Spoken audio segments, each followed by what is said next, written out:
Glória ao nome de Jesus. Eu queria lhe cumprimentar com a paz e com o amor que excedem todo entendimento. Amém. Bora pra cima, tacar fogo na seara dos filistas. Estamos aí no nível de número 94. Hoje é dia de mensagem bíblica. E lembrando, estamos tratando aí, falando, expondo Isaías capítulo de número 6, tá bom?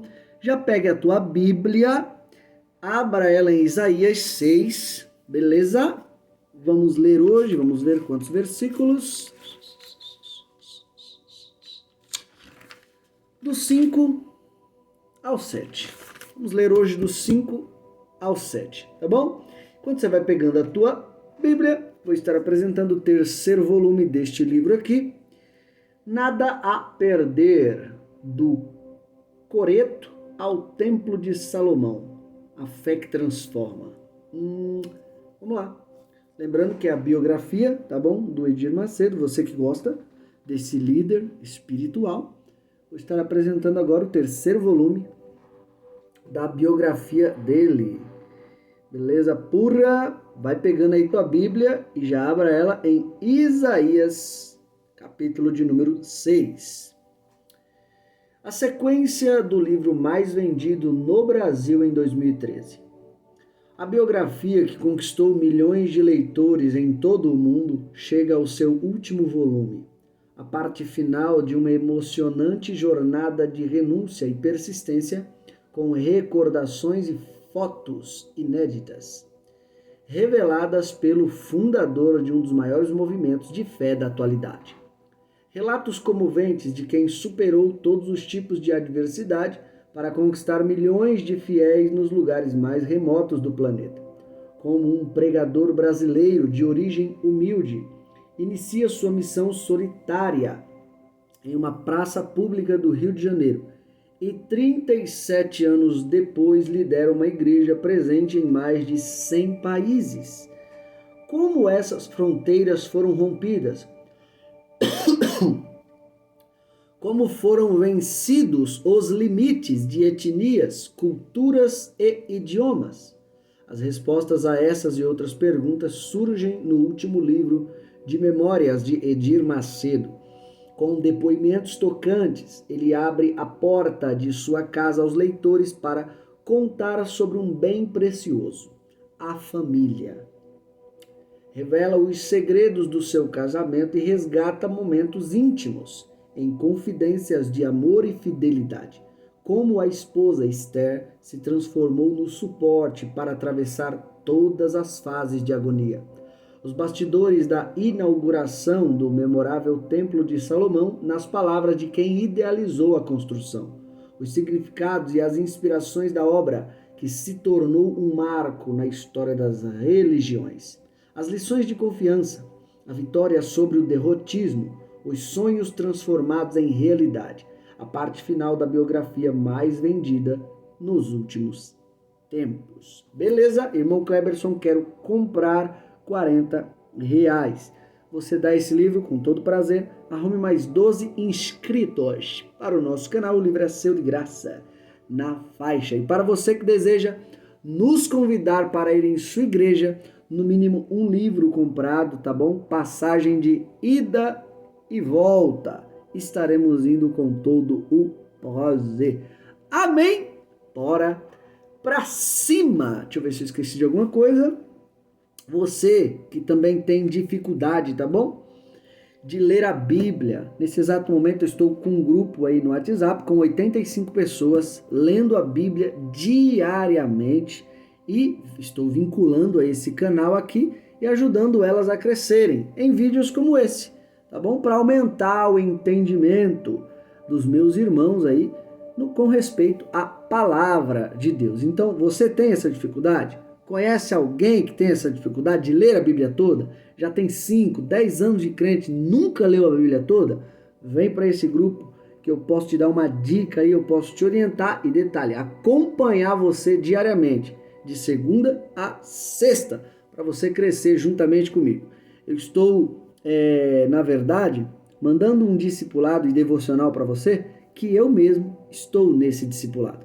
Eu mesmo estou nesse devocional. Um verdadeiro cristão, ele nunca sai da fase de aprendizado, nunca sai do discipulado. Então, todos os dias nós iremos aí crescer e se desenvolver na presença de Deus. Amém? Bora pra cima. Então, quer? Manda pra mim, eu quero aí nos comentários. Eu pego o teu número aí, ou te passo o meu e te coloco lá. Bora pra cima, então? Produção, roda a vinheta, produção.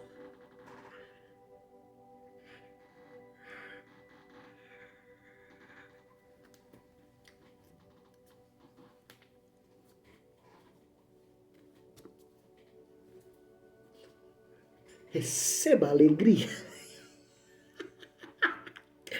do Espírito Santo aí na tua casa. Uhul! É a vinheta mais poderosa do Brasil. Você não acha mais de canto nenhum, não. Só nesse aqui. Amém! Pega aí a Bíblia. Abra ela em Isaías capítulo 6. Vamos ler do versículo 5 ao 7. Vamos lá. Isaías capítulo 6, do versículo 5 ao 7. Então disse eu, ai de mim que vou perecendo, porque eu sou um homem de lábios impuros e habito no meio de um povo de impuros lábios. E os meus olhos viram o Rei, o Senhor dos exércitos. Mas um dos serafins voou para mim, trazendo na sua mão uma brasa viva que tirara do altar com uma tenaz. 7. E com ela tocou a minha boca e disse, eis que isto tocou os teus lábios, e a tua iniquidade foi tirada e purificado o teu pecado. Amém? Bora lá. Lembrando que eu sempre estou dando como introdução o nosso vídeo anterior para que o vídeo posterior não perca o nexo, tá bom? Então, Isaías 6 do vídeo anterior, nós tratamos aqui o versículo 6, a expressão santo, santo, santo. E o que aprendemos? Enquanto Deus é descrito como extremamente santo, a cada dia que passa, o seu povo está vivendo extremamente misturado. Foi o que tratamos aí, se não me falha a memória. Nós falamos hoje que tem crente que parece que é normal, tá louvando e fala palavrão. Parece que é normal, na mesma playlist tem hinos e músicas seculares. Parece que é normal viver de forma desequilibrada. Então você percebe que a cada dia que passa, enquanto Deus, o Deus da Bíblia, o nosso Deus, ele é descrito como extremamente separado, o seu povo diz que está vivendo para ele, mas está vivendo extremamente misturado. Então isso não tem nada a ver com Deus, viu? Você que está vivendo uma vida misturada aí, põe a mão na sua consciência e volte a adorar a um Deus separado de forma verdadeira. Comece a se separar. Você que abandonou aí sua vida de oração, sua vida de consagração, sua vida de leitura bíblica, abandonou. Hoje você tem tempo para tudo e para todos, menos separar um momento para Deus no seu dia para se consagrar a Ele. Tá bom? Vamos continuar. Ainda no versículo 3, a expressão santo, santo, santo é o Senhor dos exércitos, toda a terra está cheia da sua glória. A repetição diária do que Deus te deu é fundamental para alcançar a excelência, que nós aprendemos com os serafins. Deus deu para eles uma expressão, que eles não falam uma vez, eles sempre quando acaba, repete, acaba, repete. Isso vai fazendo com que aquilo que Deus deu para eles se torne mais perfeito, se torne melhor a cada repetição. E como consequência, eles sentem ainda mais a presença de Deus. Então o que a gente aprende aqui com os serafins? Deus me deu dons. Deus também deu dons para você. E para que esse dom se aperfeiçoe, você precisa repetir diariamente. Ó, pregou, ficou ruim? Repete. Pregou, ficou ruim? Repete. Tu acha mesmo que às vezes é de bate pronto? Que eu tô fazendo um vídeo aqui e o vídeo já fica legalzão e eu já posto. Não, eu uso até o discipulado, esses vídeos, para me aperfeiçoar, tá bom? Como pregador e ensinador da palavra de Deus. Então ficou ruim? Repete. Louvou, ensaiou, ficou ruim? Repete. Você que está na área do ensino, ensinou, ficou ruim? Repete, busque mais conteúdo, mas sempre repita. Isso é fundamental, você insistir no seu dom, e cada vez que você insiste, cada vez que você repete, cada vez que você persevera, ele vai ficando melhor diariamente, tá bom? Vamos continuar. No versículo 5, a expressão então disse eu, ai de mim que vou perecendo. Isaías tem uma visão da santidade de Deus e também ouve a santidade de Deus através dos serafins. Isso faz ele se sentir extremamente pecador. A santidade de Deus precisa ser vista e ouvida através de você. Você é a luz do mundo. Jesus disse isso. Não só ele como luz do mundo, mas vocês também, discípulos de Cristo, eu também, discípulos de Cristo. Ele disse que também nós somos a luz do mundo, como seus discípulos. Não porque temos luz própria, mas porque é a luz dele, tá bom? E querendo ou não, essas coisas aqui precisam ser vistas e ouvidas através de nós. A santidade de Deus, ela precisa ser vista e ouvida através de você. Você precisa falar, às vezes, de pecado com algumas pessoas. Às vezes as pessoas elas não gostam de tocar no assunto pecado, porque na mente de muitos constrange e tem uma expressão no nosso meio que é uma expressão muito antibíblica. Deus não envergonha ninguém. Mentira! O que mais você vê na Bíblia é Deus envergonhando quem quer continuar no pecado. Então essa expressão tem nada a ver com Deus, viu? Futuramente eu vou tratar ela, mas essa expressão não tem nada a ver com Deus, tá? Deus não envergonha ninguém. Então, vamos parar com essa expressão, porque não tem nada a ver com a Bíblia. Deus envergonha, sim, tá? E a santidade de Deus precisa ser vista através de você. A santidade de Deus precisa ser ouvida através de você. Pecado ainda continua sendo pecado. E você precisa falar para as pessoas do pecado que elas cometem. Você precisa falar para você mesmo do pecado que você está cometendo. E a santidade de Deus, a partir disso, ela vai começar a ser refletida através da sua vida. Tá bom? Vamos continuar. Ainda no versículo 5. Então disse eu, ai de mim que vou perecendo. Isaías pensa que Deus quer destruí-lo, quando, na verdade, Deus quer purificá-lo e enviá-lo. Jesus não veio para condenar o mundo, ele veio para salvar. Infelizmente, não são poucas as pessoas que têm uma mentalidade de achar que Deus quer apenas condená-las, que Deus quer destruí-las. Em primeira instância, não é isso que Deus quer para o ser humano. Deus, ele quer salvar o ser humano e Deus não tem prazer na morte de ímpio nenhum. Deus não tem prazer na condenação de pessoa nenhuma. O maior propósito de Deus em enviar Jesus foi para salvar, viu?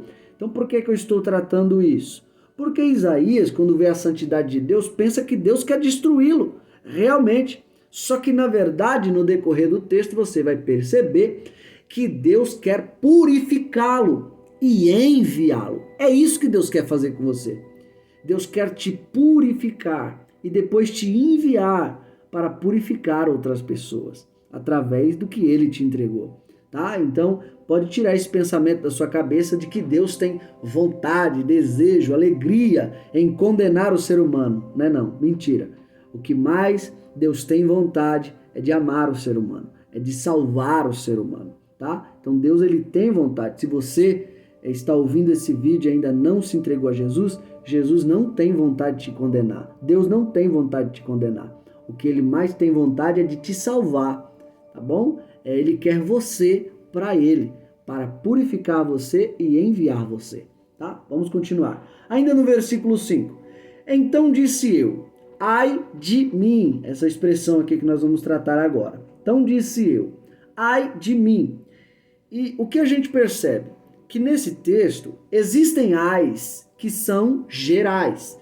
Antes do capítulo 6, você vai ver Isaías falando ai para todo mundo. Ai para prostituta, ai para ladrão, ai para todo mundo.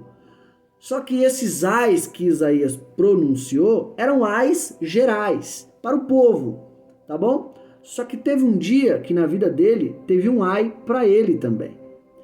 Então o que a gente aprende aqui é que na palavra de Deus, muitas vezes, Deus vai pronunciar alguns ais que são gerais, para que o povo se arrependa dos seus pecados. Só que vai ter vez também que Deus vai pronunciar um ai pessoal, só para você se arrepender do seu pecado, só para você se arrepender da vida errada. Então aqui, ais gerais. Às vezes as pessoas se escondem nos ais gerais. Deus está falando com o povo, Deus está falando com o povo. Aí tem um monte de crente pá dizendo, esse pecado aqui é da fulana de tal. Esse pecado aqui é do fulano de tal. Esse pecado aqui é meu nome, eu sou uma auréola na minha cabeça, eu sou santo demais, Jesus. Só que vai ter dia que Deus vai falar um ai para você, que não é mais ais gerais, é ai pessoal. Ele vai dizer, eu estava falando com você naquele dia, tá? Eu estava falando com o seu pecado naquele dia. Se arrependa do seu pecado. Então o que a gente aprende é isso, tá? Existem ais que são gerais. E nesses, muita gente está se escondendo. Falando que é para um e para outro, menos para si. Só que hoje Jesus te pega, né? Existem ais que é para você. Jesus estava dizendo, aquele ai era para você. Se arrependa do seu pecado e viva para mim.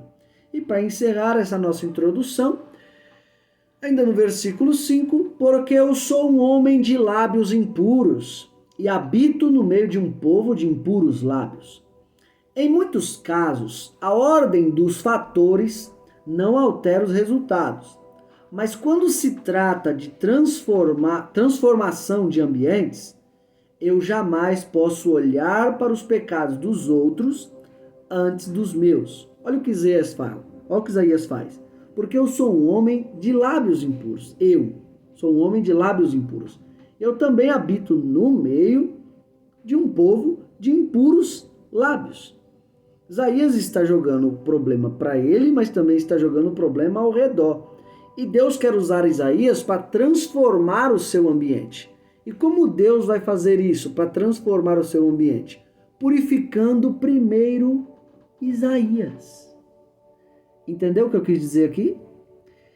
Em muitos casos, a ordem dos fatores não altera os resultados. Como é isso, irmão Cleber? Você pode colocar na matemática 1 mais 1 dá 2. Você pode colocar na matemática 1 mais 2 dá 3. Ou você pode colocar na matemática 2 mais 1 dá 3 do mesmo jeito.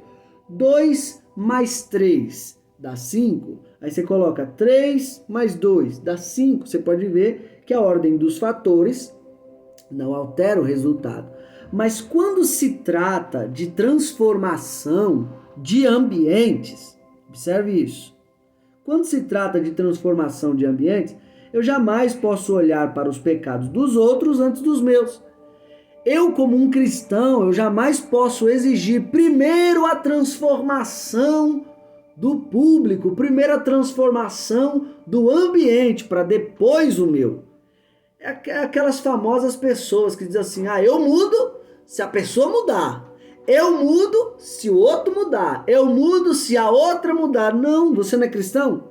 Você não tem que esperar o outro mudar para você mudar. Você não tem que esperar a transformação do outro para você ser transformado. O que Jesus está dizendo é, eu quero usar você para transformar ambientes. Mas porque você sempre acha que é os outros que tem que mudar e não você, hoje eu estou te dizendo, é você que tem que mudar primeiro, para depois eu usar você para transformar o ambiente. Tá entendendo?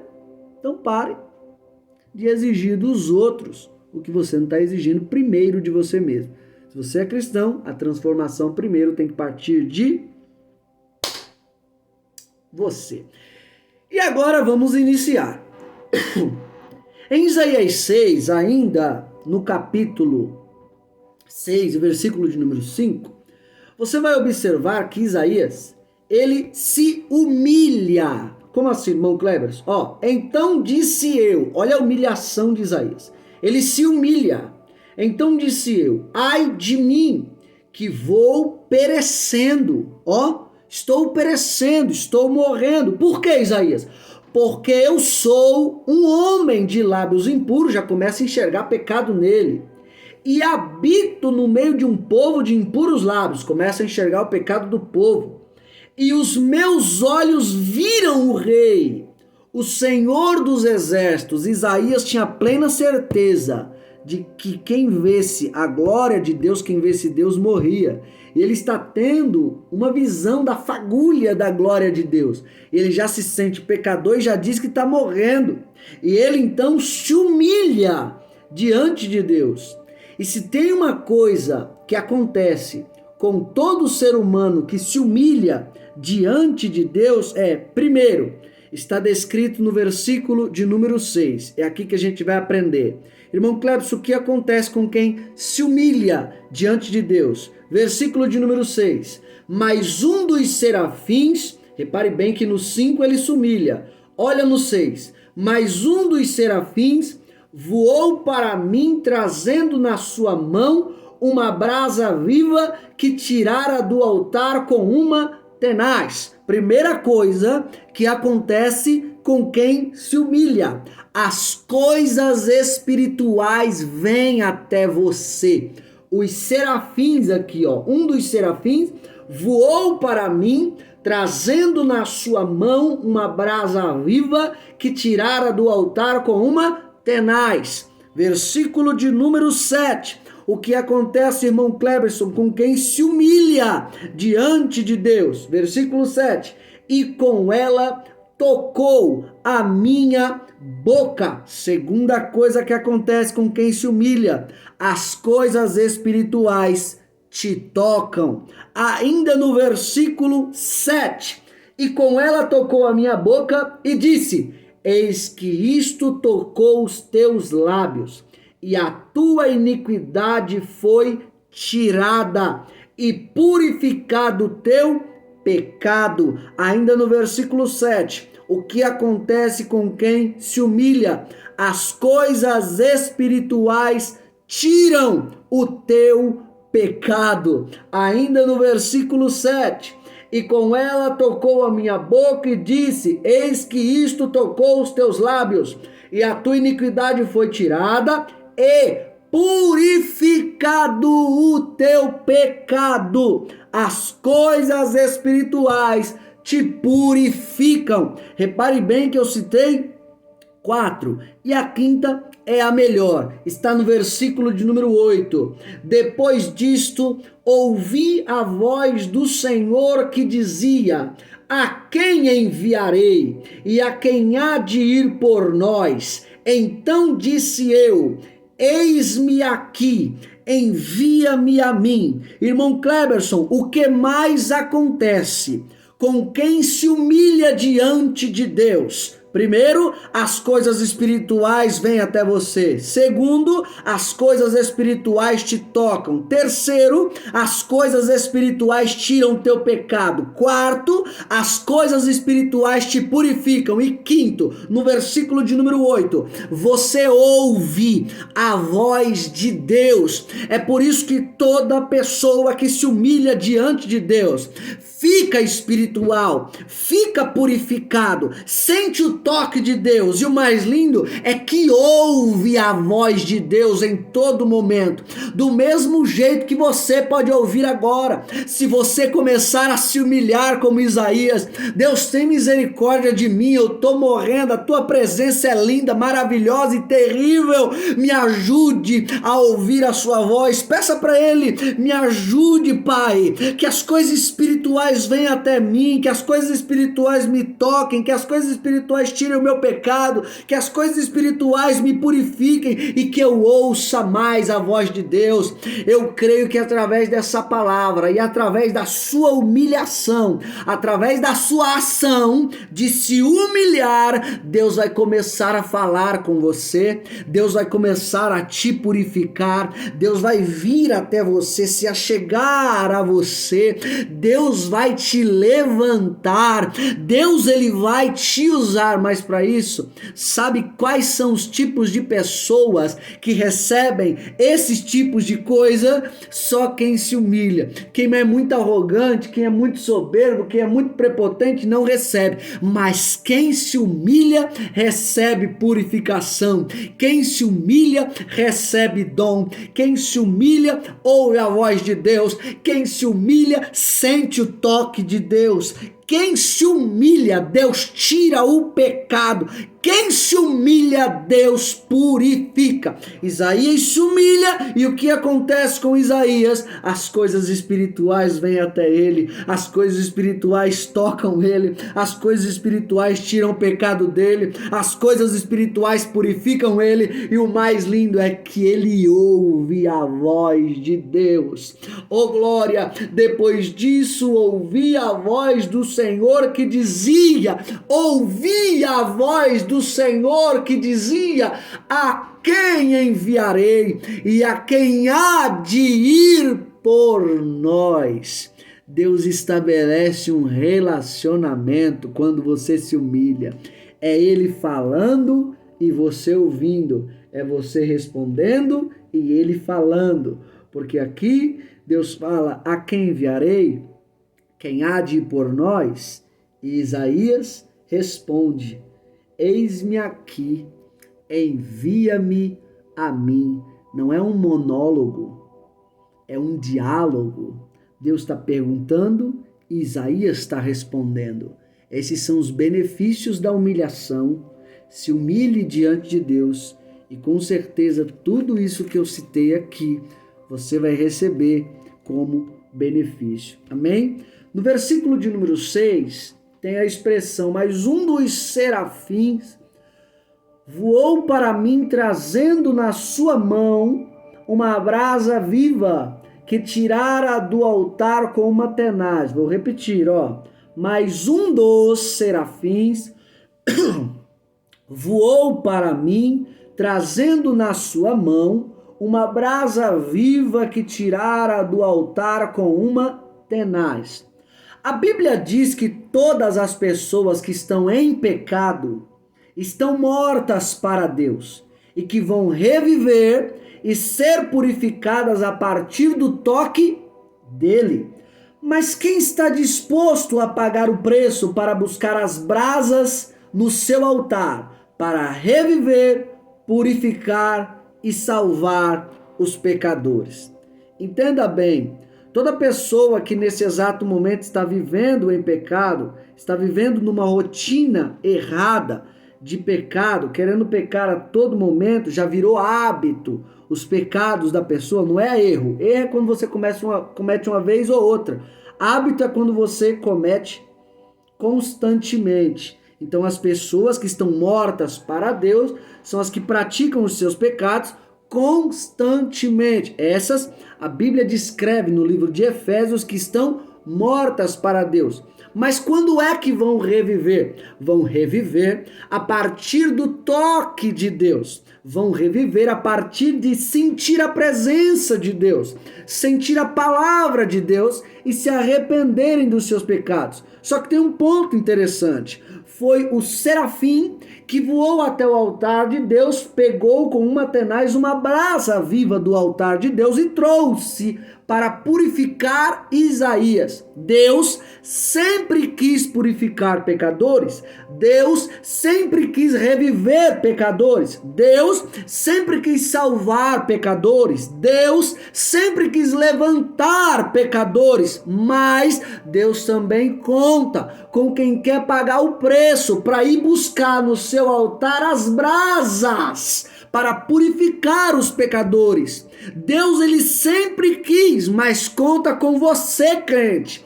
Conta com você, cristão, para pagar o preço, para buscar as brasas vivas do seu altar e purificar quem está em pecado. O mundo está gemendo com tanta dor, o mundo está gemendo com tanto pecado, tanta desgraça, tanta pandemia, tanta doença, tanta enfermidade, e parece que você não abre os olhos, crente, parece que você não abre os olhos, cristão. Tem muita gente morrendo na ansiedade, muita gente morrendo na depressão, muita gente morrendo nos seus pecados, e você aí se divertindo como se estivesse num parque de diversão. Não tem mais tempo com Deus, nem ora mais, nem jejua mais, nem louva mais, nem lê a Bíblia mais. O problema é que para Deus purificar essas pessoas, para Deus libertar da depressão, para Deus libertar da ansiedade, para Deus libertar das enfermidades, das doenças da vida, das pandemias, Deus conta com você, através da sua busca, do seu relacionamento com Ele. E aí, quem é que está disposto a pagar esse preço? Quem é que está disposto a pagar o preço da oração? Quem é que está disposto a pagar o preço da consagração? Quem é que está disposto a pagar o preço do relacionamento? Quem é que está disposto a renunciar? Eu não sei quem foi que disse para minha geração que evangelho é ganho. Quando você lê o Novo Testamento, do início ao fim, você só vê Jesus falando é renúncia, é renúncia, é renúncia, é cruz, é cruz, é cruz, é perder, é perder, é perder. Mas parece que o povo ficou tão cego e tão surdo à voz de Deus, a verdadeira profecia, que hoje só vai para ganhar, hoje só vai para a igreja para ganhar. E Jesus está dizendo: não, o evangelho ainda é cruz, evangelho ainda é perca, evangelho ainda é renúncia. Eu quero saber quem é que está disposto a pagar o preço para mim reviver pecadores. Eu quero ver quem é que está disposto a pagar o preço para mim salvar pecadores. Jesus poderia muito bem ter enviado anjo. A carta de Pedro diz que os anjos queriam o ministério da pregação, os anjos queriam esse maravilhoso ministério, mas Deus confiou à igreja, mas Deus confiou aos homens. Mas para isso acontecer, para Jesus salvar o ser humano, para Jesus curar o ser humano, Ele conta com você. Não é que Ele depende de você, precisa de você, não, Ele conta com você, porque isso é responsabilidade sua.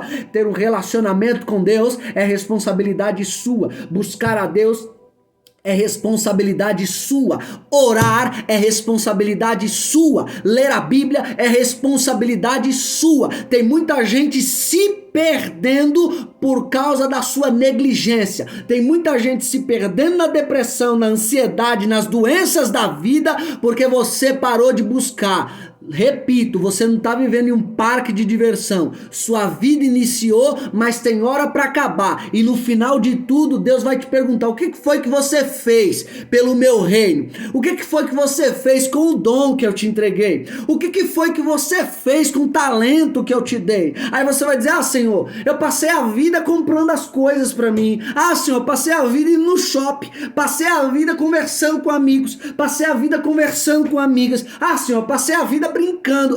O que você tem para me apresentar? Não tem muita coisa não, Senhor. Ô, meu filho, eu te dei um dom tão precioso que se você tivesse usado esse dom, tanta gente sairia da depressão, tanta gente sairia da ansiedade, tanta gente eu curaria através de você, tanta gente eu levantaria. Querido, ainda dá tempo. Querida, ainda dá tempo. Para de perder tempo com bobagem e passe a se dedicar ao que Deus te mandou se dedicar, viu? Porque Ele quer purificar, Ele quer reviver pecador, Ele quer salvar, mas para isso Ele conta com você. Tá disposto a ir pegar a brasa no altar para me purificar pecadores.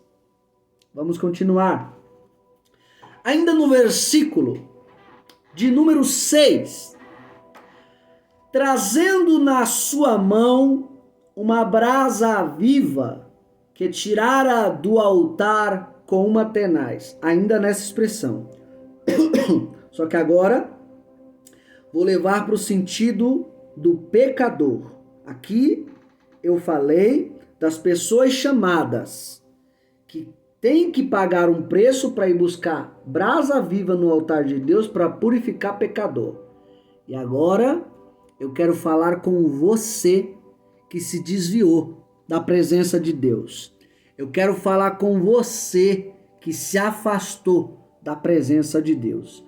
Versículo de número 6 vai dizer, trazendo na sua mão uma brasa viva que tirara do altar com uma tenaz. Repare bem, não vou ferir nada do texto aqui. Os serafins foram até o altar de Deus e com uma tenaz, que é um objeto para pegar brasa, com uma tenaz pegaram uma brasa, não com a mão, tá? Não com a mão, com uma tenaz. Foram até o altar e pegaram essa brasa do altar. Coisa interessante.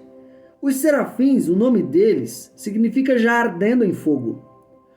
Só que Deus, ele pega muito mais fogo que os serafins. Não tem nada mais que pegue mais fogo do que Deus.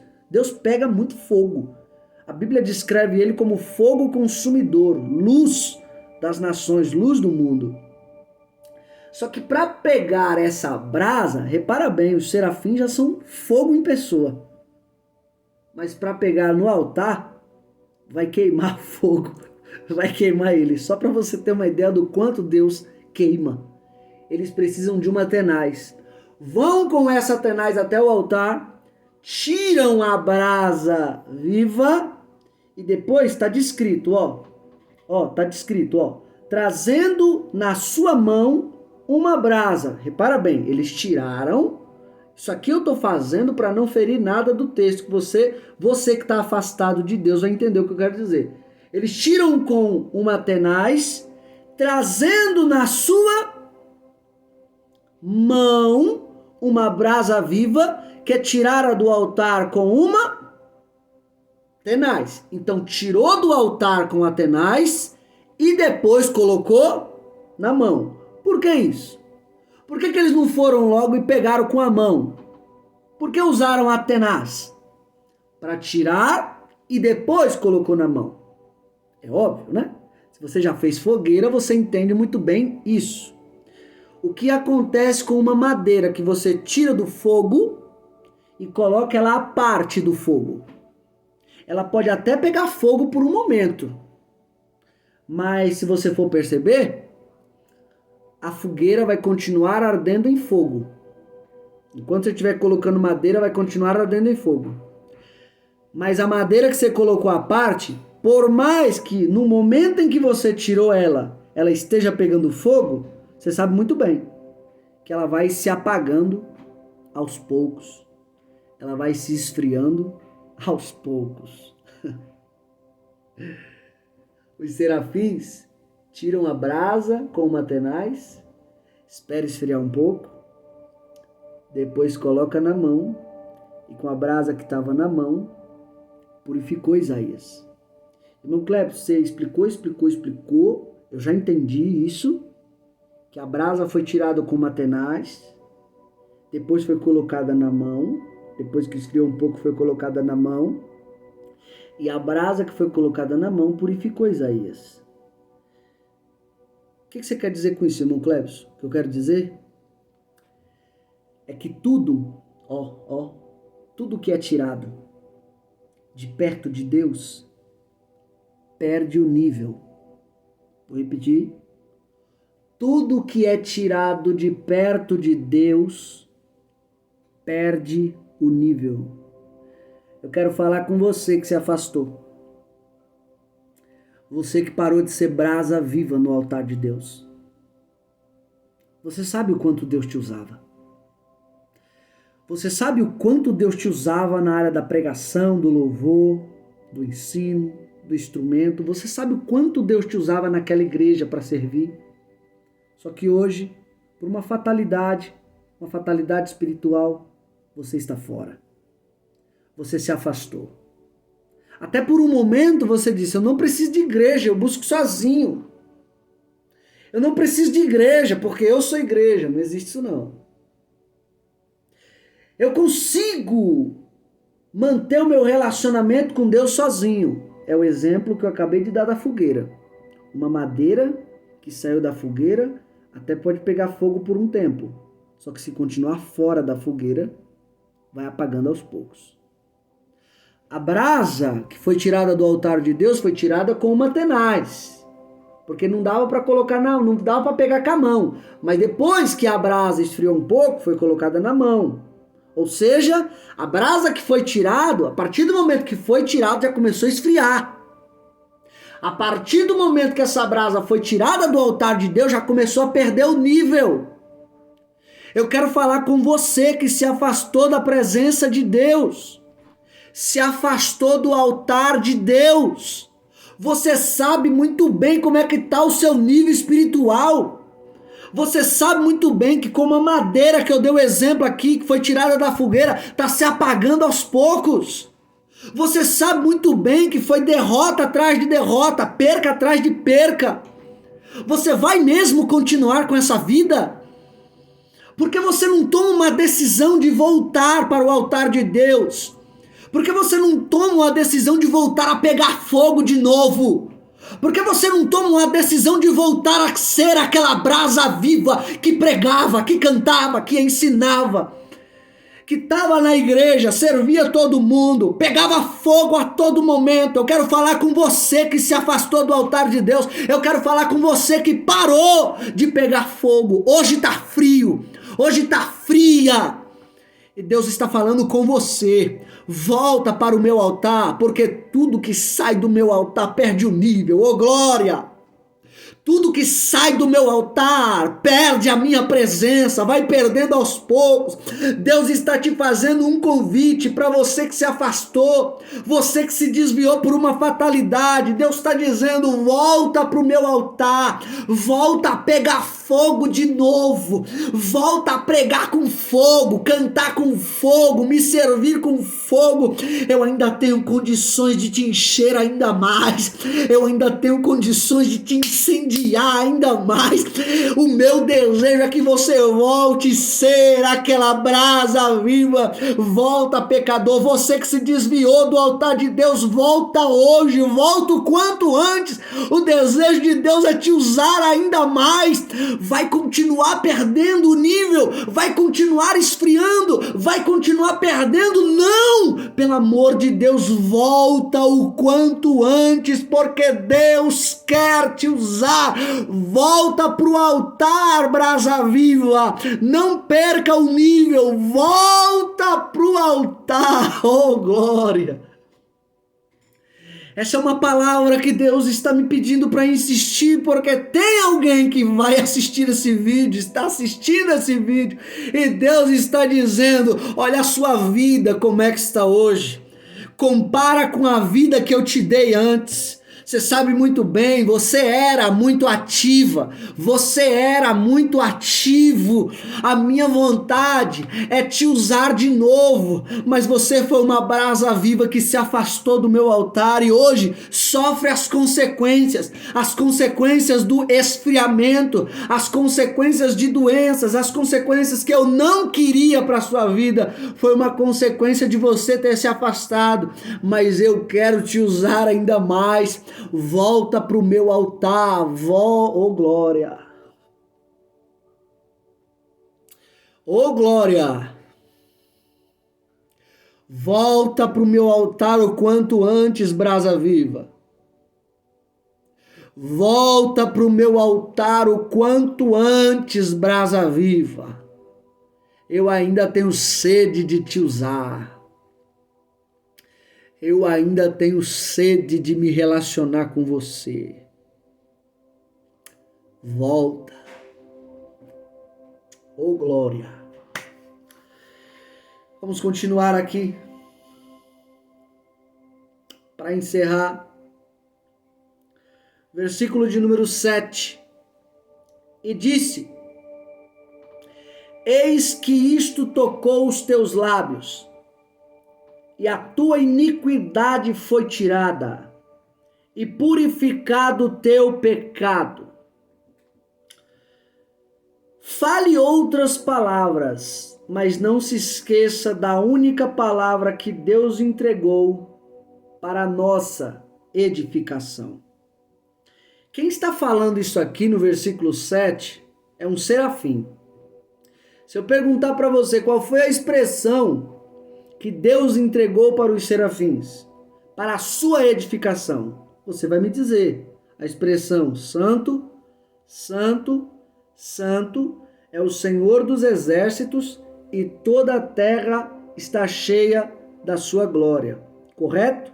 Essa não foi a expressão que Deus entregou para os serafins, para a sua edificação? Só que aqui no versículo 7, tem um serafim que está pronunciando uma outra expressão.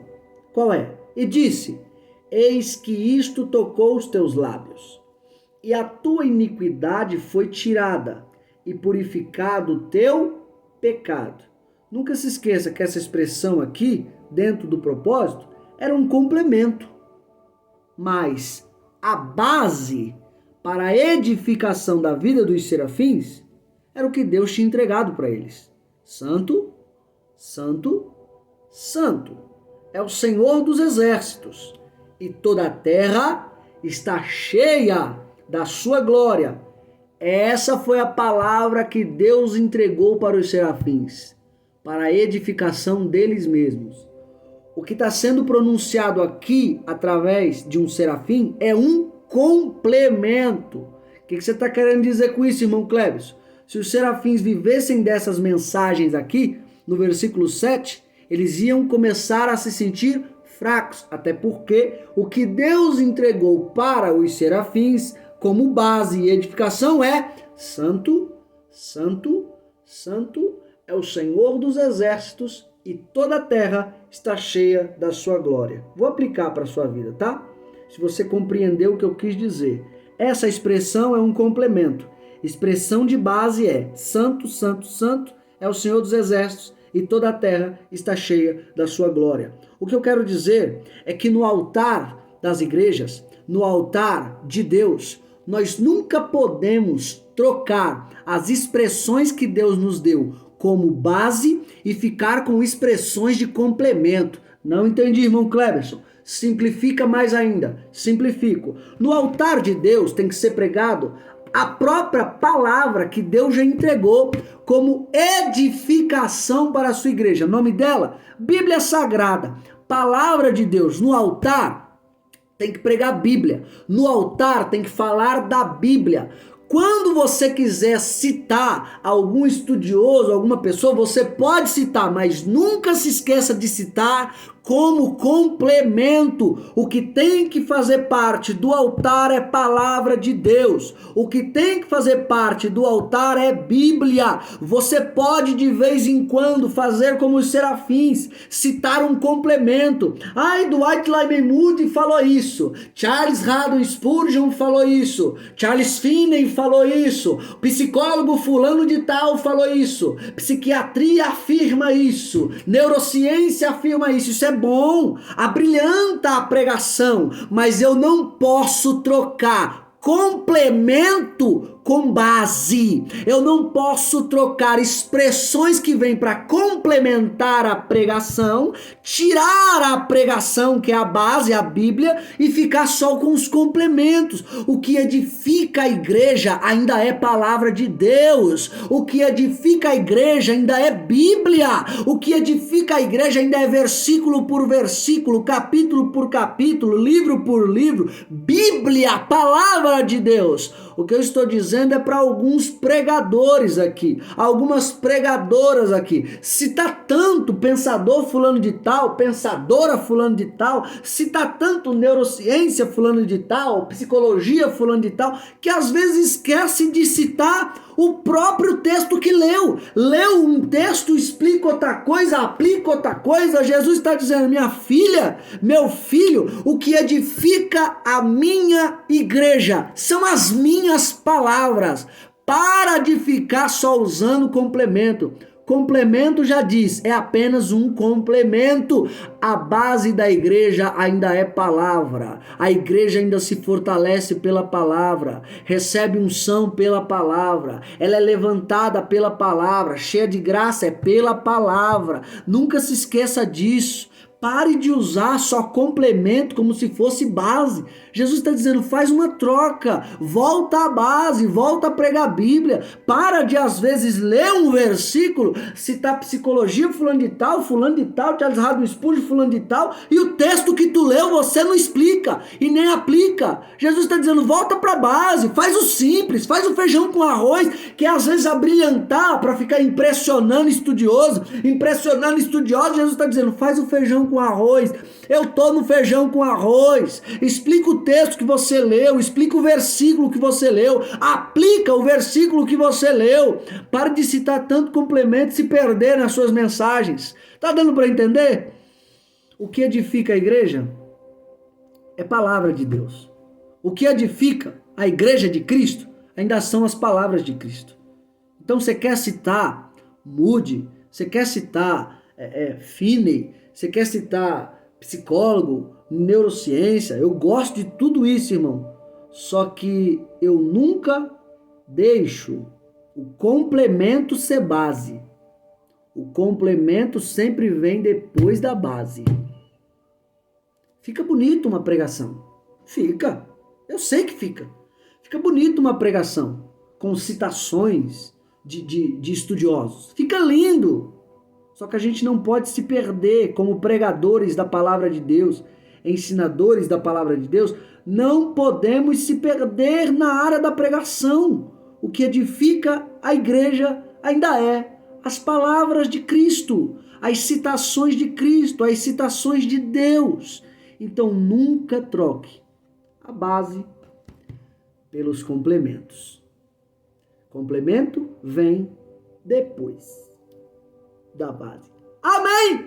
Bora pra cima, seja fonte, reserve um tempo com Deus no seu dia, isso é muito importante, viu? Sorriso de crente e Deus abençoe.